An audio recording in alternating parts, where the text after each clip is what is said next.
Hi, this is Tumka Travels, and today we are in Alsace.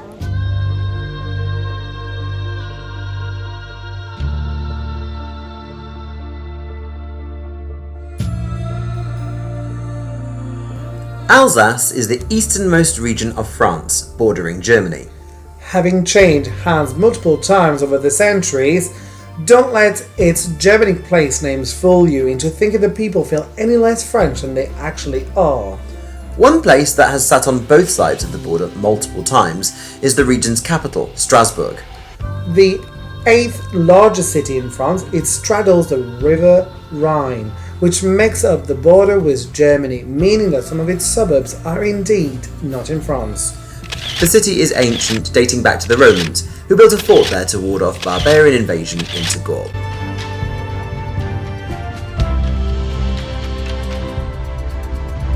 People from Alsace are known as Alsatians, like the dogs.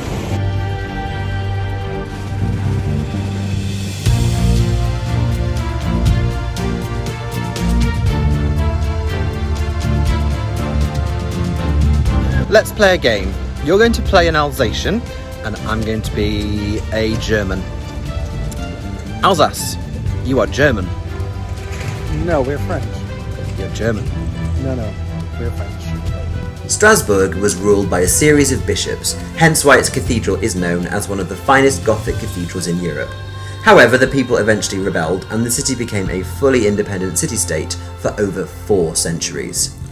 That was until Louis XIV conquered it in 1681 and incorporated it into the Kingdom of France. It was then claimed by Germany in the Franco-Prussian War, by France after World War I, by Germany at the start of World War II, and then back to France in 1944. Phew, but today, its position right at the heart of Western Europe is why it is one of the 4 capitals of the European Union, alongside Brussels, Luxembourg and Frankfurt.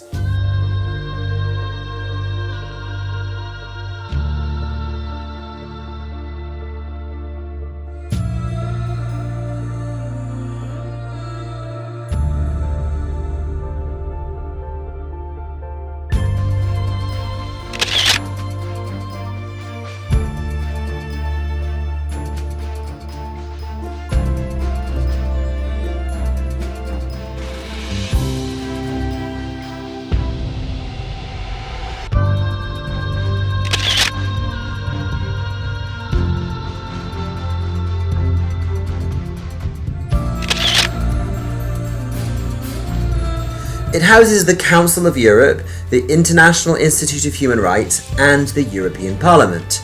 We were over the moon that it was completely free to visit. Even for me, as a Brit, because post-Brexit, they would perfectly have been within their rights to turn me away. But that's not what Europeans would do. It's what the Brits would do. Exactly. Stop Brexit! Stop Brexit!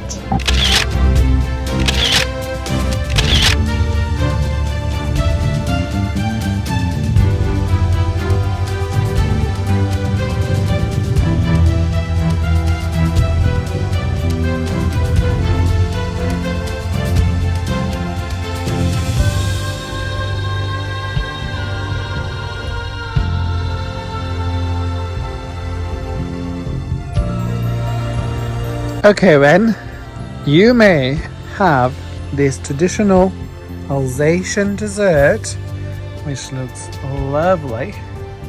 Yeah. Okay? But you need to tell me what's it called. I told you earlier. So what is it? The Auben, Flauben, Grauben? The Nauben Fugel. I'm not quite sure what that is. Is it called the Auf dem Schlafen? All right, enough. It's a Kugloff. It's a Kugloff. Can I have right? it anyway? No, it's mine. No. Thanks. Yummy. To understand Alsace, you really do need to understand what happened in the region between the start of the Franco-Prussian War and the end of World War II. The toing and froing between France and Germany made a massive impact on the region and its people, and we highly suggest a visit to the Alsace-Moselle Memorial in Hohnack.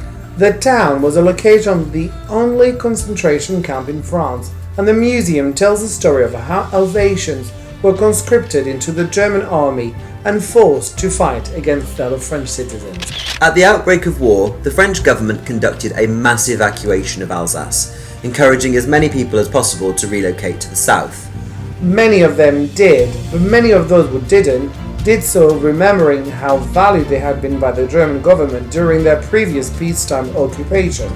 But history was not going to repeat itself, because like any territory occupied by the Nazis, vicious fascism and the Holocaust would leave deep and incurable scars on the region. No wonder they don't like to be called German. White.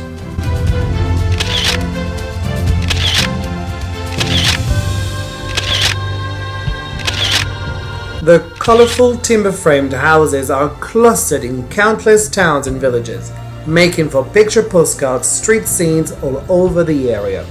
In winter, this is an area that does Christmas in a big way. But in summer, it does wine in an even bigger way, with its mile upon mile of rolling vineyards making it one of the biggest wine-producing regions in France. This is the home of Gewürztraminer and Riesling, which tend to be sweeter wines, meaning that I love them. And means that I don't, but I still found plenty to suit my taste for drier grapes.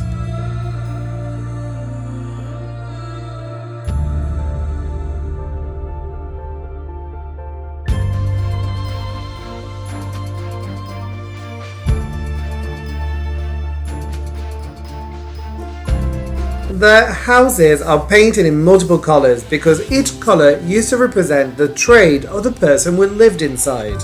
In the time before everyone could read, it was a handy way to find the services people needed without reading any boring signs. So, for example, if a house is red, it was the house of a butcher. But if a house is blue, it was the home of a fisherman. Simple, huh?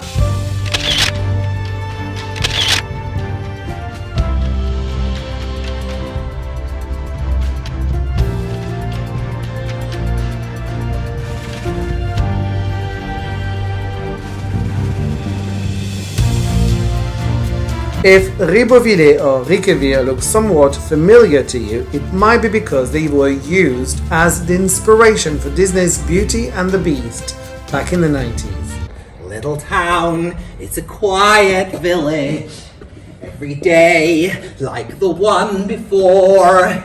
Little town, full of little people, waking up to say bonjour, bonjour, bonjour, bonjour. Bonjour. Moving on, so Christmas. Christmas is big business here, with some of the biggest and most beautiful Christmas markets in the world happening each year in Strasbourg, Colmar and Alsace's numerous gorgeous towns. It's such big business that its Christmas shops are open year-round, but it would definitely worth visiting in the final months of the year. Now, I don't know about you, but I love a mulled wine and a bratwurst at a Christmas market.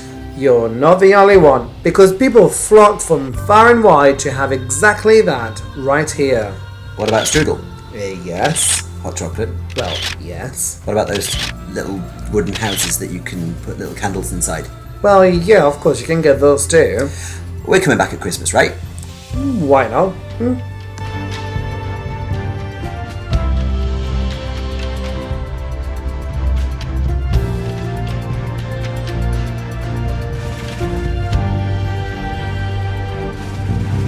Colmar is one of the bigger towns in the area, with a remarkably well-preserved historic centre.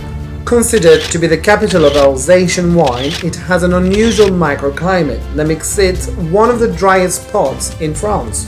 One of the biggest tourist spots for the region, it has a lot to see and do, and you'll happily lose yourself in its gloriously medieval streets. Or you can pose for an hour or so and get yourself a flamencouche.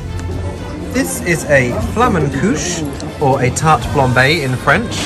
Can you explain what it is, please? And tarte flambée, so it's like a pizza, a very, very thin, crispy dough, like a pizza, but it's creme fraiche, I believe, lardons, onions, and a bit of cheese, put in the oven, and there you go, you have it, flamen couche. Let's start flambé en français.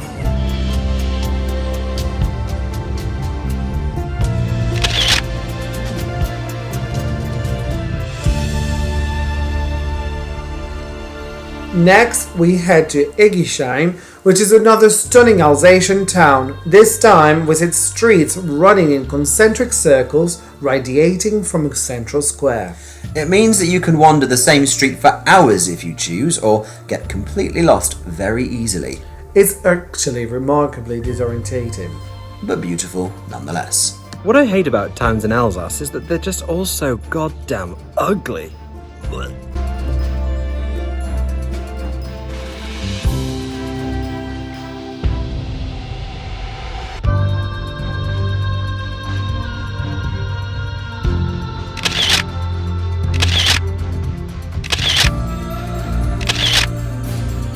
One spot that really exemplifies the Germanic influence on the region is the Chateau du Haut-Koenigsbourg. A medieval fortress owned by the Duke of Lorraine, it fell into disrepair in the 15th century and lay in ruins for hundreds of years. Then, after the Franco-Prussian War, Kaiser Wilhelm II decided to restore it to its former glory and embellish it all the more. Essentially, he wanted to build something remarkable that he could show off as something gloriously German in the region. And for a time, it worked. Its rapid restoration lasted only 8 years and provided jobs for scores of people in the area. It cost him an enormous amount of money, so determined was he to give a glorious present to Alsace. But then World War I got in the way of everything. But at least he finished it, and the result is something really quite remarkable.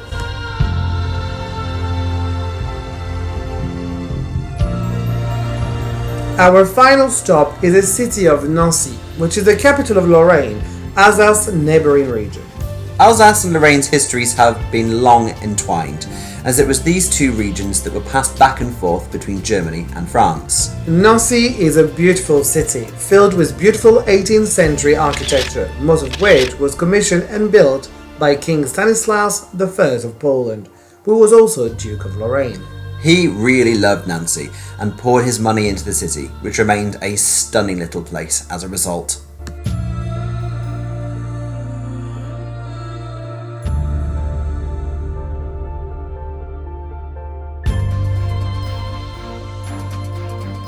Alsace and Lorraine are beautiful regions whose identity is wound up inexorably with their history. Whether you're here for their architecture, wines or Christmas markets, you'll love this stunning area, right in the heart of Europe.